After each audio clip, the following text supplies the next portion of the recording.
To Basra and all Iraq comes news for which the people have long waited. In parts of Basra and other towns of Iraq, life goes on much as it has done for many centuries in the old streets and the busy markets. But modern Iraq is a go-ahead young country. While the old-style markets serve their purpose, Iraq lives in no pipe dream of past glories. But in other ways there are changes. For instance, motor cars replace camels in the town streets. The old methods are still used to raise water for the crops. With wealth, there could be water in plenty to bring back fertility to the deserts that long ago were fruitful places. But wealth in Iraq was absent until man found oil deep below the unproductive sands.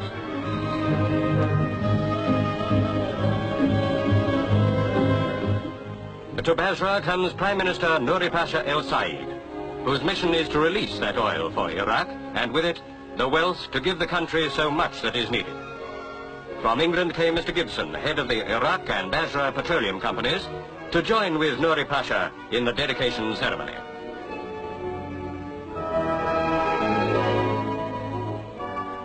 Zubair is now a strange place of many wonders. From its sandy wastes, oil will begin to flow to the markets of the world at the turn of a wheel by the Prime Minister. Deep below the desert sand, nature has created a vast reservoir of the precious oil urgently needed to drive the wheels of the world's industries. After years of exploring and research, the field was discovered by engineers of the Basra Petroleum Company, who have invested many millions of pounds to render the field productive and build pipelines to carry the oil to the sea.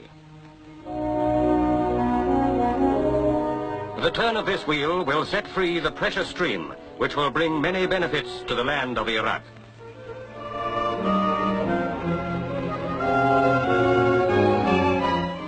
Now the great moment has arrived, and the Prime Minister Nouri Pasha El Said turns the wheel, and the oil starts to flow. 12 wells have already been drilled and completed since the company first found oil in commercial quantities in 1948. In this new field, many Iraqis have found well-paid work, of which a man can justly be proud. Here at Zubair, it was necessary to bore 2 miles deep to reach the oil-impregnated sand. Each drilling costs many thousands of pounds. It's a strange business to those who have known the freedom of the desert and who have suffered from its fruitlessness. From the wells, the oil goes to a pumping station, whence it begins to flow to Fowl. The building of this great enterprise took much time, but this day marks the end of one and the beginning of another phase.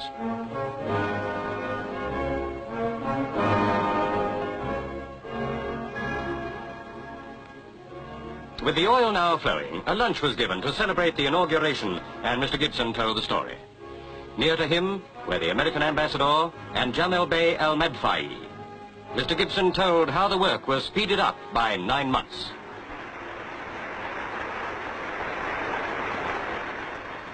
Guest of honor, Prime Minister Nouri Pasha El Said outlined his government's plans for utilizing the riches that oil will bring to the benefit of the people of Iraq. For many years they had waited for this day, and there were those who became impatient as the years passed. Now the waiting is over, and they look for many benefits from this great enterprise. This is how boring is done. At the end of long sections of pipe is a cutter, which bites into the earth, foot upon foot, yard upon yard. As the depth increases, they pull up the pipe and fit another section. Deeper and deeper into the rocky earth the drilling goes on until the precious fuel is reached. Many Iraqis are learning to carry out this highly skilled work.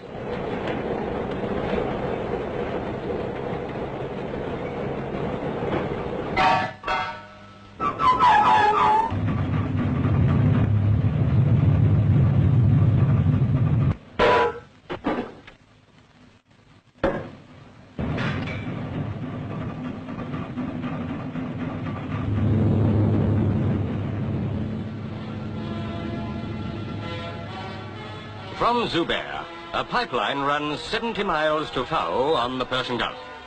To this new port come the great oil tankers of the world to load with the precious cargo. Great storage tanks have been built to fill the tankers. For drilling is only a part of the job done.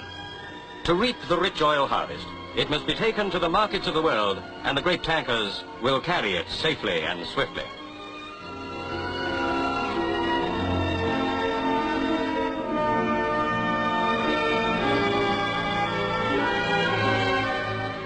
To Fowl comes the British ambassador to see at first hand this great industry commence operations.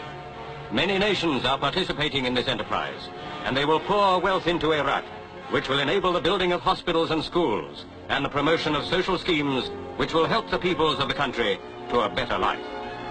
In the long bygone days, so the stories tell, the desert was rich and fruitful to supply the people of the land. Now the desert once again yields riches through the joint labor of East and West.